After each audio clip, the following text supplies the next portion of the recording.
Hi everybody, I'm Jonathan Fields and this is Good Life Project.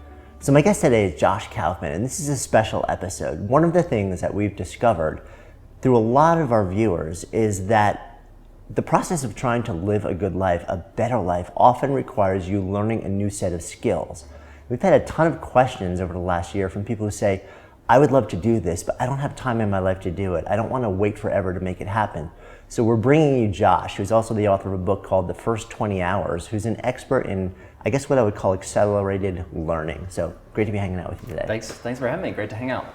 Couldn't sort of like have asked for a better person to drop in at a better time, because it really is. It's an interesting thing. It seems like the world is moving faster. Mm-hmm. We all want to get stuff done. A lot of people want to make big changes and feel like they're living better lives, but they look out there and they're like, there's stuff that I need to know, stuff that I need to learn, stuff that I need to master to do it. And I just don't have time in the day to do it. Right. So I'm curious. I mean, I want to get like right in with you, sort of like the idea behind your book. Sure. But one quick question first, which is, what was the motivation for you to actually go down this rabbit hole? Yeah. So two primary motivations. The first is, in terms of the research and the writing that I do, I like to look at topics that are like fundamental human experiences, like things that everybody needs to know or everybody deals with in some way, shape, or form. And those things can be big and complex and scary and frustrating in a lot of ways. But if you just dive in and break it down, what you often find is it's not really as hard as it feels. And so part of the motivation was, learning is something, learning new skills is a fundamental part of what it is to be human. And so let's figure out how to do that. Let's figure out how to do it better. And most people, for most people, for me, the thought of learning new stuff, I'm giddy. I love it. But for a lot of people, it's terrifying. Right. Particularly if it's something would be super fun or super valuable, but you know nothing about it, and you just look at it, it's like, oh my gosh, this is really big. The motivation for me personally was, I run my own business. My wife Kelsey runs her own business. And 2.5 years ago, our daughter Leela came into the world, and all of a sudden we had zero free time. And so, I, just like you, I really geek out about this stuff. I have a list of things that I want to learn a mile long. And so, not having any time, it's like, okay, I may only be able to set aside, half an hour, 45 minutes a day. Yeah. So if that's all I have, then let's figure out how to learn as quickly as possible in that short period. And at the same time, you don't want to wait forever to get results. I mean, a lot of people are like, okay, I could figure out, I could scrap somehow to find that half an hour a day. But does doing it so little mean that it's going to take me 10 years to actually be decent enough at it so it'll actually be fun? Right. And what I found through my research is that's totally not the case. It doesn't take very long. Yeah. Even if you know absolutely nothing, or you only have a certain amount of time every day to sit down and learn it, you can become very, very good at something in a very short period of time. I think that's fun. So, but this flies in the face to a certain extent also in what has commonly become known as the 10,000 hour rule. Sure, a little bit. It's actually a lot more complimentary than it seem at the surface. So the whole idea of the 10,000 hour rule came from research by K. Anders Ericsson, Florida State University. And the idea behind that was, if you look at the people in ultra-competitive, easily ranked fields, professional golfers, musicians, all of these folks where you can get an estimate of who really is the best in the world on an objective level. Right. The question that Dr. Ericsson was researching is, what does it take to get to that level on some very narrow thing? Yeah. So if you want to step on a golf course and compete with Tiger Woods, that's about the amount of time it's going to take you to get there. But the vast majority of us, that's not the goal. That's not what we're trying to do. We just may have something in our minds that we want to accomplish, or an area of life we want to explore. And it takes a lot less time to get what we want out of something. And I guess for a lot of people, the motivation is probably one of two things. You want to get good enough so you enjoy doing it. Yeah. Or maybe professionally, you want to develop a skill set enough so that you can actually start to leverage it to either build your career or change your career for a lot of people. Yeah. So there are a bunch of things that you can learn that can help you, do better in your business. There are a bunch of things that you can do to do for fun. It doesn't take that long. Yeah, so let's dive right into it, because you kind of have a methodology that you developed. So take us through I guess it's 5 sort of core ideas. Yeah. Okay, so the first step in this process, and this is something that applies to every skill. Could be a motor skill like learning how to fly an airplane or skateboard or something like that. Could be a cognitive skill like language or programming or something. So the first step is deciding exactly what it is you want. Right? Why are you jazzed about this thing in the first place? If you're able to really clearly define what it is you're trying to get, it's called setting a target performance level. The more clearly that level of performance, or the more clearly you can define that, the easier it is for you to look out into the world and find ways to get there in the most direct way possible. Right? So like, what's an example of that? So for example, for me, I learned a lot of things in the process of putting together this book. And one of the things that I wanted to be able to do was program. And so instead of just saying, I want to be a programmer, right? Doesn't give you any information whatsoever. So amorphous. It's here is this idea of a program that I would like to sit down and create from nothing. And it looks like A, B, C, D, E, F, G. When I make this thing, I'll have developed the skills that are necessary in order to get the particular result, right? Got it. So instead of learning everything in the world about programming, I decided this is the subsegment of that skill I'm interested in learning first, so that's what I'm going to focus on first. So it has to be like very goal-oriented and also very specific. Yes. So what is it going to look like when you're done? What are you going to be able to see or experience that'll let you know you reached the level that Okay, so like if you want to learn a language, is I want to speak French enough, or is it not enough? So like, yeah. What would that look like in your sort of like framework? So let's say, for example, I want to go to a restaurant that has a French-speaking waiter, and I want to order and conduct the entire meal in this language and have a good time doing it. That's something that's specific enough to practice. Got it, okay. So you almost make it too specific at the beginning, because once you get to that level, you can always ratchet up the stakes, right? You reach that threshold, practice something else. I mean, what I found is once you get just like the most baseline proficiency in something, it sucks less. Yes. And now you actually, like that baseline level, it creates a whole new level of motivation to want to learn more, because now you've kind of gotten through like the scales in music or something like that. Yeah, and it's important to understand that the first couple hours of practicing something new are frustrating. Yeah. For everyone. Everybody's terrible at the beginning. And so, if you can push through those early few hours, the practice itself becomes fun and it becomes way easier to continue to improve. So, okay, so that's number one. Yes. Number two. Okay, so after you decide what you want, you do what's called deconstructing the skill. And the idea behind that is a lot of the things that we think of as skills, like for example, playing golf or speaking French or learning how to program, those aren't exactly skills. They're really kind of general topics that contain lots of smaller sub-skills. Right. So it's really hard to practice being a good golfer. It's way easier to practice hitting off of the tee with a driver, right? So you take the global skill and you break it up into much smaller parts. And if you're clear about what you want, it becomes very easy to find what are those sub-skills, what are the smaller parts that are actually going to help you get to that target performance level as quickly as possible. So like if there are 100 sub-skills, if you've done number one, it makes it much easier to figure out, okay, what are the 15 of those sub-skills that are going to give me 80% of the results towards getting where I want to go. And what you often find is it's only maybe 2 or 3 sub-skills that you use most of the time. Huh. Yeah. So it's just, breaking it down into small enough chunks. If you do just a little bit of research, which is actually step 3, right? You go out into the world and you find sources of information that help you do this deconstruction. If you look at, say for example, pick up 5 books on whatever it is that you're trying to learn how to do. And don't read them cover to cover, skim all of them, one right after the other. Right. And what you'll see is the 2 or 3 sub-skills that you're going to use most of the time are the ones that come up over and over again, right? So you just practice those first. And if you spend your time practicing those things and avoid a lot of the distractions or things that aren't going to help you, you save a lot of time and energy as you're practicing. So I have a big question, so I'll ask it now. If out of a whole basket of potential sub-skills that add up to this thing that you want to accomplish, only a small handful are very often really, really critical, why are we taught to do them all at once?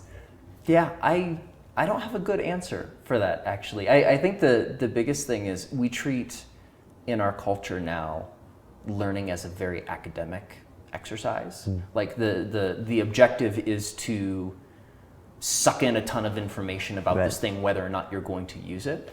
And I think, education in our culture now has been seen in the academic sense and less in the sense of practicing something with the eye of using it to do some particular cool thing. So it's less applied. Yeah. It's more So theory.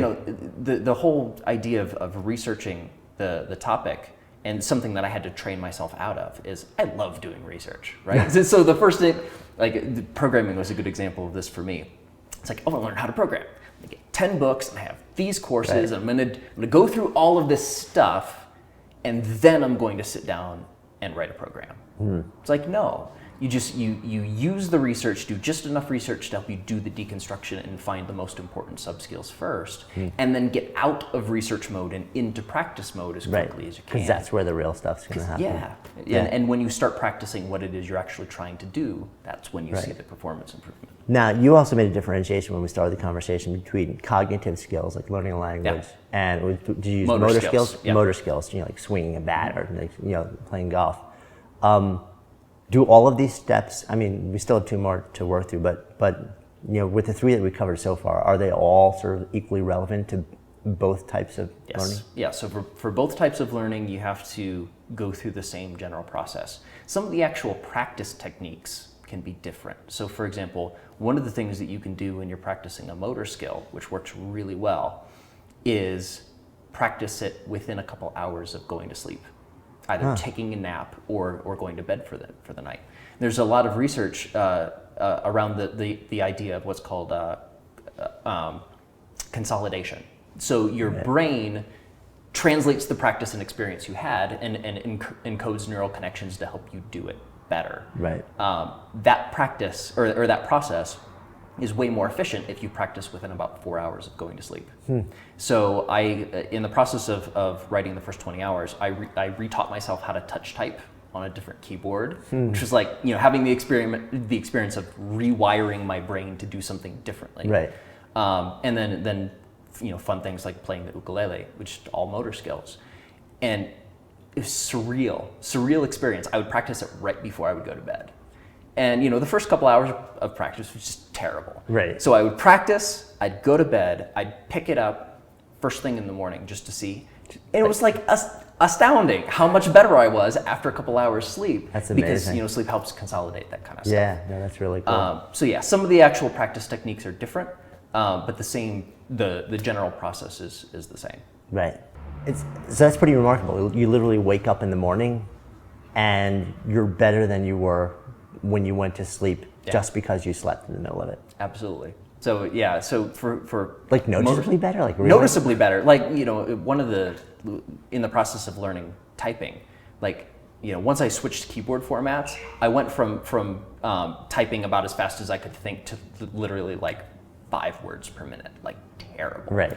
And so practicing right before bed and getting up in the morning and trying to use my computer, like in the first couple of days I was doing it, was like, oh my gosh, I can actually like type now. I can do something. That's crazy. And, yeah. So that type of thing works for a motor skill. For cognitive skills, memorization techniques like spaced repetition reinforcement, like flashcards with feedback helping you remember things works really well.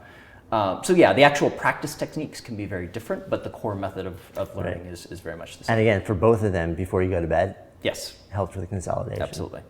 Very interesting. What about simulated practice? Simulated practice can be effective as long as it is as close to real world performance as you can make it. Right. So a lot of the trying to memorize something and then having that translate directly into practice doesn't really work. Yeah, I guess I'm thinking more in terms of like motor skills. Okay.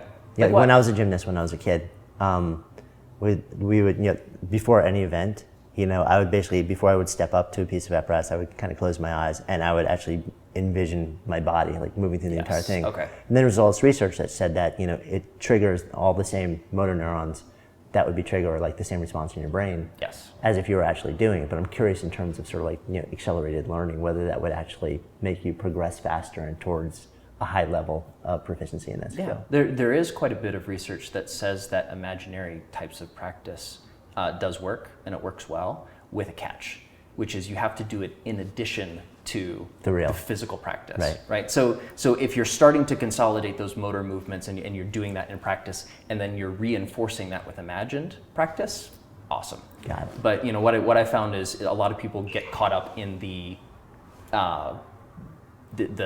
process of just doing the physical practice first. So we got to 3 of the 5 steps now. So let's kind of like close the loop here. So step number 4. Okay, step number 4 is removing barriers to practice. So things that are preventing you from actually sitting down and doing the work. Okay. Sometimes those things are environmental distractions, like turning off the TV or blocking the internet or closing the door. All the things that you can do to make sure in those early hours of practice, which are frustrating, you don't get so frustrated that it's easy to stop focusing on whatever it is that you're doing and start paying attention to something else. Likewise, anything that you can do to make sure it takes as little energy as possible to start practicing is super helpful at that point. So, instead of keeping your guitar in the case in the back of the closet on the other side of your house, right? Take the guitar out of the case, get a stand, put it right next to your couch, and that just anything that you can do to make it easier on yourself to get those early hours of practice, the better. Yeah, I mean, my guitar is actually hanging out on a rack because of that. It's like almost because I just forget it's even there. Totally. It's like the visual cue actually makes a really big difference for me. All right, so number 4 is now. I'm curious also. I mean, it sounds like there's a bit of crossover between that and sort of like B.J. Fogg's work on really tiny habits. Yeah, absolutely. It's a lot of the same. This is where the behavioral psychology elements of this come in. Right. It's how can you make it easier to do the thing that you want to be doing instead of getting distracted by some shiny object and going and doing something else. So instead of relying on exerting a lot of willpower to force yourself to do this thing that you've decided you want to do, you spend a little bit of willpower, a little bit of time and energy altering the structure of the environment around you. Right. And just make it easy as possible to do the thing that you want to do. Yeah, totally makes sense. Yeah. All right, last item, number 5. Last one. Pre-commit to practicing at least 20 hours. And this is the big one. So all the things that we've talked about so far is getting set up to sit down and do the work of actually practicing. The pre-commitment and the idea of practicing at least 20 hours, there's a lot of behavioral psychology behind that. The 2 big things is, first, it's a really important check on your reasons for learning this thing in the first place. So it's kind of like, if I'm not willing to commit to 20 hours, I can't be all that serious about it. Yeah, it's like, is it worthwhile for me to rearrange my schedule and stop doing other things? And is this something that I'm expecting to get enough benefit from to make the effort worth it? Yeah. If it's not, don't do it. Right. Life is short, It's like, go do something else that you will get more benefit out of or you are more excited about. So if you're willing to set aside at least 20 hours, what the pre-commitment does is make sure that you practice long enough to push through that early frustration and actually start seeing results. And I think a lot of us really seriously overestimate just how long it takes to become good at something. So you can become really, really good at something, surprisingly good at something, in as little as 20 hours.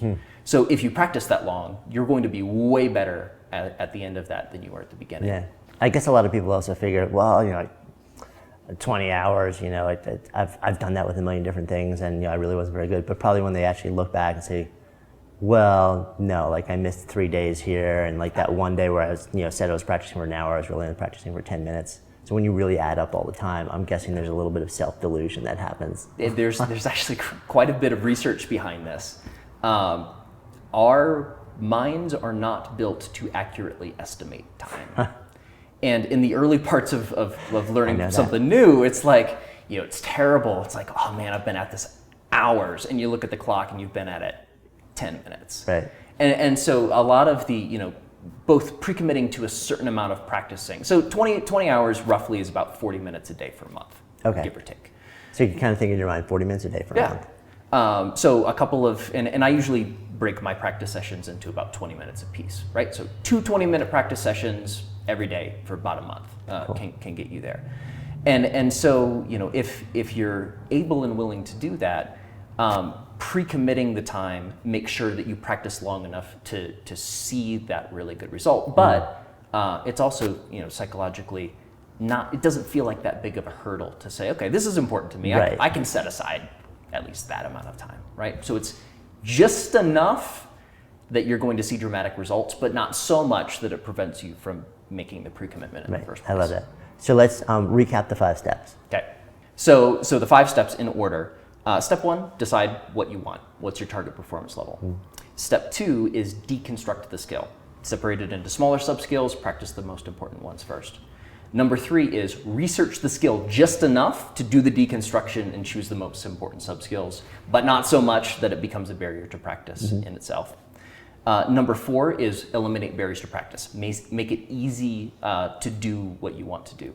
And number 5 is pre-commit to practicing whatever it is that you want to be able to do for at least 20 hours. Love it. All right. So my mind is spinning because I'm thinking to myself, okay, what am I going to I was gonna ask, what's in the back of your mind? What have you always wanted to learn how to do? It's interesting. I mean, languages, because I don't speak another language. I took Latin for 6 years, which means I speak nothing but English. It's interesting. Like, I want to blurt out a whole bunch of different things, but number 5 is making me say, I need to really think about this. Yeah. Because I don't want to say, okay, people, I'm going to commit to this publicly. Yeah. And then an hour after we film this, I'm like, I'm not really willing to put in my 20 hours for that. So it's interesting. I'm really thinking that through. Awesome conversation. And I love sort of the breakdown that you have. And this is all obviously detailed and, a whole bunch more extensively in the first 20 hours. But thanks for stopping by and sharing this with me, because like I said, one of the consistent questions that we keep getting from people is, I know that for me to get to a place where I feel like I'm living well in the world, I'm doing these things, career, personal, whatever it is, there's a body of knowledge that I need to know and get decent at. But I don't know how to do it, and I think it's going to take forever. So I think this is a really great formula to help people get there. Thanks. And I think the really good news is that the outcome of this research is the barrier to sitting down and learning something new is not intellectual. We're all smart enough to sit down and figure it out and practice in a smart way. The barrier is emotional. And so, a lot of these things are just working with ourselves in a smart way to decide we're interested in doing something, figure out how to do it, and actually sit down and practice so we can do a bunch of cool stuff. Love it. That's fun. Awesome. All right. Fantastic. Thanks for having me. My pleasure. My guest today has been Josh Kaufman, the author of First 20 Hours. I'm Jonathan Fields, signing off for Good Life Project.